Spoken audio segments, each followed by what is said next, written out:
on aime croire ça. C'est un peu comme le triangle des Bermudes. Ah, ça, oui. Hein? Le triangle Mais des ça Bermudes... existe, ça. Bien, ça existe seulement en littérature, mais Voilà, en théorie, ça n'existe pas. Ça existe Parce pas. que- C'est juste au Parce cinéma. que le triangle des Bermudes, ridicule, hein, ça. le truc là-dedans, c'est que les amateurs de mystère vont dire trouver une explication. Comment trouver une explication aux centaines de disparitions? Non, non.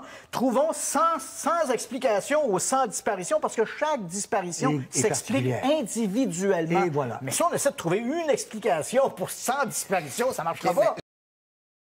Est-ce que les autorités nous disent tout? La réponse est non. Mais est-ce qu'ils nous cachent de l'information? Parce que c'est sûr qu'il y a des trucs qui sont faits par les militaires, donc des investigations. Nous cachent de l'information? Bien sûr, les autorités nous cachent de l'information, mais est-ce que l'information qu'on nous cache, c'est la présence d'extraterrestres?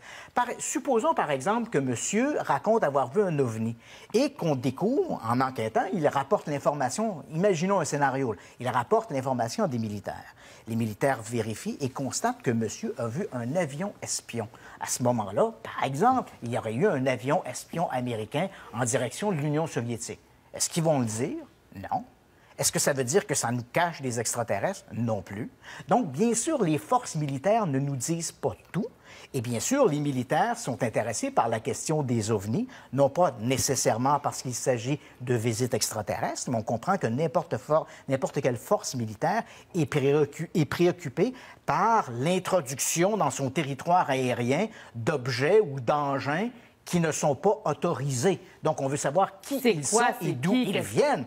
Mais ça veut Comment pas dire... ça va vite de même? Et Ça voilà, peut être donc dangereux. l'information qu'on nous cache n'est pas forcément dans le sens « Ah, on nous cache des extraterrestres. » Je comprends. On peut nous cacher de Mais l'information. on nous dit pas tout. Mais voilà, c'est normal qu'on nous dise pas tout. C'est le propre des forces militaires. La force militaire tient sa capacité de réaction et sa capacité d'intervention par justement le secret qu'ils ont de leur propre arsenal. Donc, c'est sûr qu'on ne raconte pas ça. Je te donne un exemple. En 1954, les Américains ont construit l'avion U-2. L'avion a commencé à fonctionner, a commencé à ses vols en 1954. Il a été construit dans la mystérieuse base de la zone 51.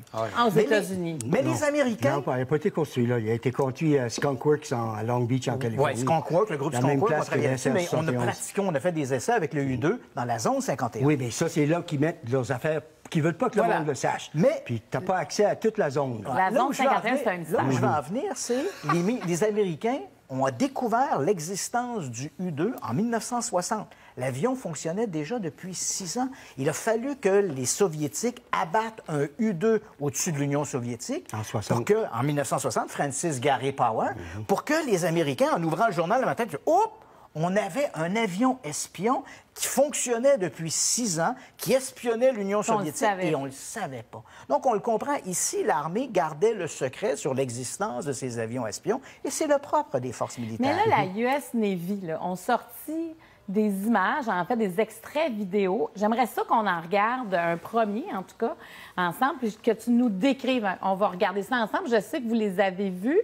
Moi, c'est tout récent. Alors là, ce qu'on voit, c'est un objet volant non identifié. Donc, en fait, les vidéos sont sorties en 2017. Il a fallu quand même 1 an et demi avant que les autorités confirment que ce sont des phénomènes qui ont été rapportés initialement comme étant des ovnis. OK. Donc, on voit dans le haut de l'écran le mot IR qui veut dire infrared. Donc, la caméra filme en infrarouge. Il faut faire attention. Donc, ce que l'on voit n'est pas l'objet. Ce que l'on voit, c'est la source de chaleur de l'objet, puisqu'on est en infrarouge. Mais la forme de cette source de chaleur-là... On ne sait pas trop ce que c'est. Ouais. Les militaires ont été excessivement discrets sur la nature de ce qui a été observé et dans quelles circonstances ça a été fait. Le mouvement que l'on voit, le mouvement de rotation, est un peu trompeur parce qu'il faut savoir que les avions, ce sont des F-18 qui chassent ces objets-là. Hein, pour rappeler un peu l'incident, dans le cas présent, on est en 2004, on est au large de San Diego.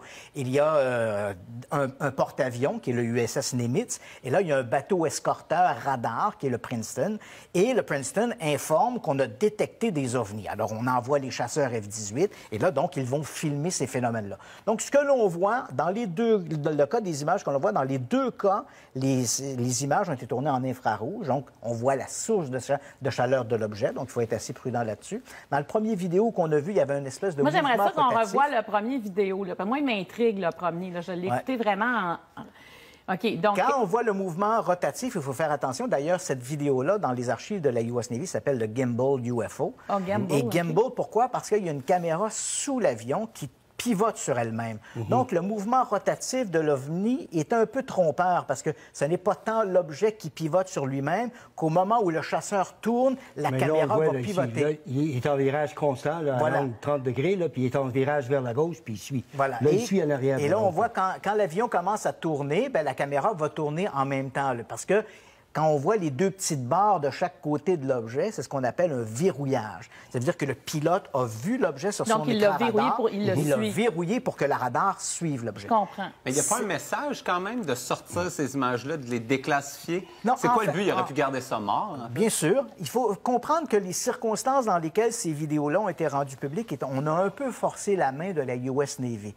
2017, le New York Times publie un article assez étoffé annonçant que l'armée américaine, entre 2008 et 2012, avait un programme très modeste, avouons-le, 20 millions de dollars sur 5 ans, quand on sait que le budget annuel du département de la Défense, c'est 700 milliards. Donc, on comprend que 20 millions sur 5 ans, c'est de la menue monnaie. Donc, c'est un programme très modeste. Mais entre 2008 et 2012, ils ont eu ce programme d'enquête sur les ovnis. Ce qui était assez étonnant, parce que s'il y avait des demandes citoyennes qui étaient adressées au département de la Défense, l'armée américaine répondait qu'ils avaient retiré leur bille de la question des ovnis depuis 1969. Alors là, on apprend par la révélation du New York Times que c'est pas tout à fait vrai. Entre 2008 et 2012, ils ont eu un programme d'enquête sur les ovnis qu'ils appelaient programme avancé d'identification de menaces aérospatiales. Ça ne veut pas nécessairement dire des extraterrestres, on le comprend bien. Menace aérospatiale, ça peut être n'importe quoi. Et au moment où le New York Times publie son article, il y a une espèce de fuite où ces vidéos-là vont se retrouver également sur le site du New York Times. Alors, la US Navy est pris un peu à contre-pied. Qui a fait fuiter ces images-là? Donc, au départ, quand on s'adresse à la US Navy, eux disent « On n'est pas au courant, c'est des vidéos qui circulent, on ne sait pas d'où ils viennent, on ne confirme pas et on n'infirme pas. » Mais finalement, devant les demandes citoyennes, et de plus en plus des pilotes ont raconté, les pilotes qui étaient dans ces avions, qui ont filmé ces objets-là, aujourd'hui, ces gens-là sont à leur retraite, ils se sont retirés, et ils ont raconté comment ça s'était passé. Donc, on a forcé un peu la main à la US Navy, qui finalement, dans un communiqué très laconique, il faut le dire, ils ont reconnu que ces images étaient authentiques, qu'elles avaient été initialement rapportées comme étant des ovnis. Il faut bien insister sur le « initialement ». Ça ne veut pas dire que depuis, ils n'ont pas été identifiés, mais néanmoins, ce sont des vidéos authentiques. Ils ont bel et bien été tournés par des pilotes de la US Navy.